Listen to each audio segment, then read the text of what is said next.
جس کے ذریعے ملک میں عدم استحکام پیدا ہوگا، سیاسی صورتحال خراب ہوگی، اور جو کٹر ملک خلاف بیانیہ ہے اس کو یہ پروموٹ کروانا چاہتے ہیں۔ اور یہ اپوزیشن کو اب سوچنا چاہیے کہ وہ کس بیانیے پہ چلے ہوئے ہیں۔ جس طرح کوئٹہ والے جلسے میں اویس درانی نے تقریر کی، مریم نواز نے تقریر کی، میرے آنسو نہیں نکلے جب میں جیل میں تھی، اس وقت بھی میرے آنسو نہیں نکلے جب میری امی انتقال کر گئی تھی، میرے آنسو اس وقت نکلے جب ایک لڑکی ہے کوئٹہ کی کہ اس نے بتایا کہ میرے 3 بھائی لاپتہ ہے۔ یعنی کہ وہ ڈائریکٹ انڈائریکٹ کے طور پر آرمی پر حملہ کر رہی تھی۔ میں مریم صفدر سے صرف ایک بات پوچھنا چاہتا ہوں، تم لوگوں کے آنسو کبھی نکلتے ہی نہیں۔ باپ فرار ہے، مفرور ہے، بھائی دونوں اشتہاری ہیں، چاچا جیل میں ہے، کزن جیل میں ہے، آپ نے ملک کو دیا ہی کیا ہے؟ صرف ملک کو بدنام کرنے، ملک کو لوٹنے کے سوا مسلم لیگ نون نے ملک کو دیا ہی کیا ہے؟ اب نواز شریف وہاں بیٹھے ہیں، جب یہ تقریر کرتے ہیں ان کا خود یہ بہت پریشان ہوتے ہیں، یہ سوچ رہے ہوتے ہیں کہ ہم کیا کہہ رہے ہیں، ہمیں کیا کرنا چاہیے۔ لیکن یہ ملک خلاف بیانیہ انہوں نے جو اپنایا ہوا ہے یہ ملک کے لیے بھی اچھا نہیں ہے، اور ان کے لیے بھی انہیں تو ساتھ میں لے ڈوبے گا۔ انشاءاللہ ملک کی حفاظت کرنے کے لیے ہماری پاک آرمی موجود ہے، پاکستانی قوم سمجھدار ہے، شعور رکھنے والی قوم ہے، ان لوگوں کی باتوں میں کبھی نہیں آئے گی۔ اور تمام اپوزیشن کو اب سوچنا چاہیے کہ وہ کیا کہہ رہے ہیں۔ بات آ جاتی ہے ملک میں ووٹ کو عزت دو۔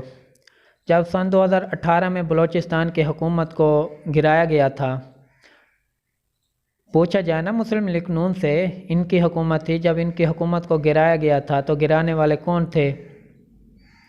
آصف علی زرداری، اختر مینگل اور فضل الرحمان، جو آج ایک ساتھ بیٹھے ہیں جو کہتے ہیں ووٹ کو عزت دو۔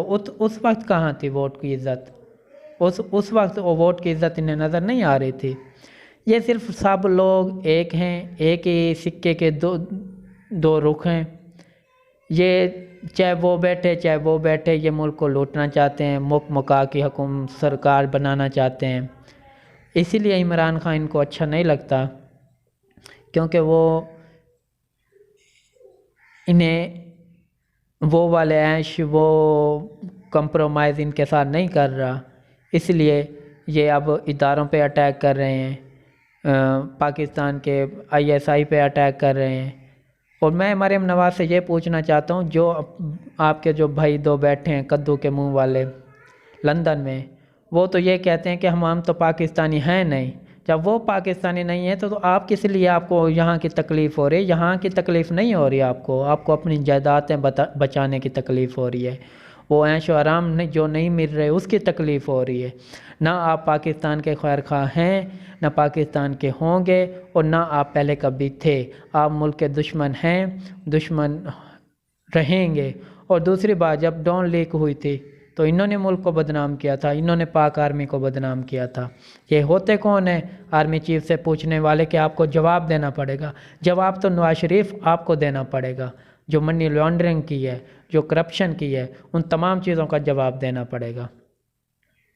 آپ کی جرأت کیسے ہوئی ہماری آرمی سے پوچھنے کی کہ آرمی چیف آپ کو جواب دینا پڑے گا، ISI فیض صاحب آپ کو جواب دینا پڑے گا۔ آپ کی گندی زبان سے یہ نام اچھے بھی نہیں لگتے۔ اور مریم اورنگزیب سے میں ایک بات کہنا چاہتا ہوں، جو کہتی ہے کہ سیاست نون لیگ کے چمچے، سب سے بڑی چمچی تو آپ ہیں۔ کبھی اپنے ضمیر میں، کبھی اپنے گریبان میں جھانک کے تو دیکھو کہ آپ لوگ ملک کے ساتھ کیا کر رہے ہو اور ملک کے ساتھ کیا کیا ہے آپ نے۔ لوٹنے کے سوا، ملک کو پیچھے لے جانے کے سوا آپ لوگوں نے کیا ہی کیا ہے؟ جس منصوبے کو دیکھا جائے اس میں کک بیک ہے، جس منصوبے کو دیکھا جائے اس میں کک بیک ہے۔ ووٹ کو عزت دو، ووٹ کو عزت دینے سے پہلے پاکستانی عوام کو عزت دو، اس ملک کو عزت دو جنہوں نے تمہیں یہ شان و شوکت بخش کی ہے۔ کل تک کے لیے ہمیں اجازت دیجیے، اللہ حافظ۔